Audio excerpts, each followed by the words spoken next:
Good morning, Trailblazer fans, and welcome back inside the TV studio here at MCLA. I'm your host, Dan Wohler, and with me, as always, Assistant Athletic Director Jeff Player. Jeff, how are you doing today? Good, Dan. How are you? I'm doing fabulous, thank you. So to begin the recap show, let's begin with a review of softball for the week. So they went 2-2. They had a narrow loss to RPI on Wednesday, and then they swept SVC on Thursday. Let's recap those games. Yeah, so we'll start with the RPI games. Those were their first outings since the Florida trip. So they were battling a 10 or 11 day layoff.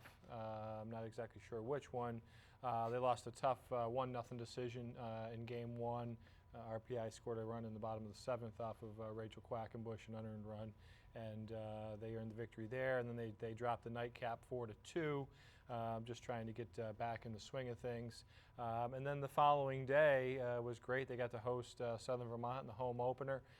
It's one of the first times they've been out in the field in March, so it was great to see. And they really took care of business. They handled Southern Vermont 10-0 in game one, 15-0 in game two, and once again, Quackenbush was the focal point. She tossed a 5-inning no-hitter. She walked the leadoff batter of the game, and then retired the next 15 straight. And there was, so it was great to see her get going with that. Right, and then after that outing, she was named MASCAC Pitcher of the Week following that performance. Yeah, didn't allow an earned run, and I want to say in like 13 innings pitched, something like that. So she certainly had it going.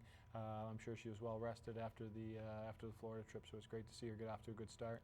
Right, and now on to women's lacrosse to review that week. So two different games. They had a win over Johnson State, 20-14, but then unfortunately they fell to Mass Maritime in a MASCAC game. Yeah, so we'll start with the Johnson State, the non-league contest. They traveled up to them, I want to say last Wednesday or Thursday.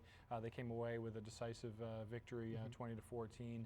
In that game, Natalie Caney had her best game of the season, scored 6 goals, added an assist, I believe, for 7 points. And then this Saturday they opened up conference play down at Mass Maritime. Much different result. It was tied early on, and then Mass Maritime went on a run and kind of put us away from there. We lost 16-4. Caney again had 3 of our 4 goals, so she had a great week. She had 11 points on the week, right. But tough to drop the MASCAC opener. Right, and then more MASCAC action on Saturday. They'll play Framingham State at home. Yeah, hopefully, the winter weather here that's kind of gripped the Berkshires is going to throw a wrench into some of those, but they are scheduled to host Framingham in another MASCAC game this weekend, so it'll be interesting to see them at home. And now on to men's baseball to review that week. Baseball dropped their home opener to SVC on Thursday before dropping a pair of MASCAC tilts at defending champions Salem State. So big games. So again, I'll start with the Southern Vermont, the non-league game. Again, I'll go back to what I said about softball. Great to see them kind of open up in North Adams in March. Didn't go as planned. They got down early. They were down 9-0 after 2 innings of play, and just kind of were up against it. They did battle back a little bit, a little bit later in the game, but then Southern Vermont put them away later with another big inning, and that kind of set the stage heading into MASCAC play, where they traveled down to Salem State, the defending champions, this past weekend. They lost the first game 5-0. Sean Buckland from Salem State had a great outing against MCLA through a 2-hitter. Billy Pulaski had both of those hits in that game, and then the nightcap was a 3-2 game in the bottom of the 6th. Salem tacked on 3 more runs and ultimately came away with a 6-2 victory over MCLA as they returned home in the MASCAC. And some key players for MCLA now. Freshman Joe DeMassimo batting over 500. He had a great week. He had a nice game against Southern Vermont. He had a 3-for-3 performance against Salem State. Certainly nice to see him start to assert himself in the lineup. Sure. Versatile player, can play a couple different positions. He's got some great speed on the bases and should boost the offense as they continue to move forward. And now on to men's tennis to review that week. They dropped a pair of non-league games to open up their 2016 season, and they fell to Green Mountain in Western New England. Yeah, they opened up with Green Mountain. They lost 5-4. A real tough match. It came down all the way to the number 6 singles match to kind of close it out. And MCLA lost a tight match there.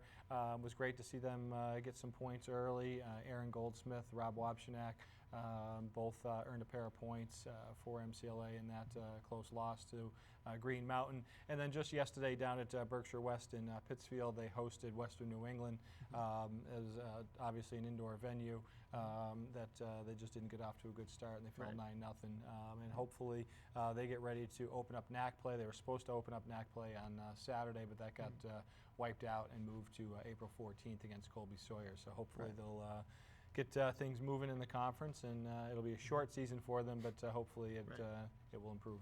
And now we'll look ahead at next week, or this week we have Division III week. Yeah. Let's go over that.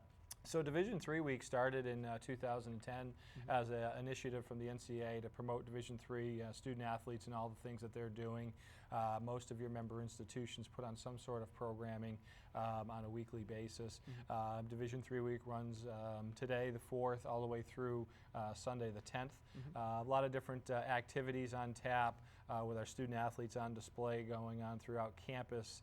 There's a guest speaker coming in on Friday. There's numerous games that are on the schedule to be played. So it's a great opportunity to see what our student athletes are doing outside of the classroom as well as on the playing fields. Sure, and then on the playing field, they're scheduled to host a flurry of games on Saturday as well. Yeah, I mean, it's supposed to be all week. Fresh off the press, we've already postponed a home softball doubleheader tomorrow with Linden State. As we mentioned earlier, lacrosse is right now tentatively scheduled to host Southern Vermont on Thursday, which is a schedule change. It was originally supposed to be on the road.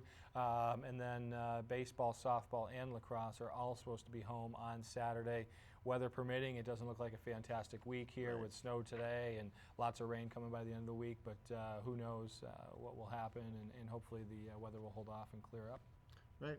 Trailblazer fans, make sure to check out our student athlete profiles on MCLA's athletics website, as well as to check out the rest of our social media pages on Twitter, Facebook, Instagram, and YouTube. And for myself and Jeff Polari, I'd just like to thank you for watching.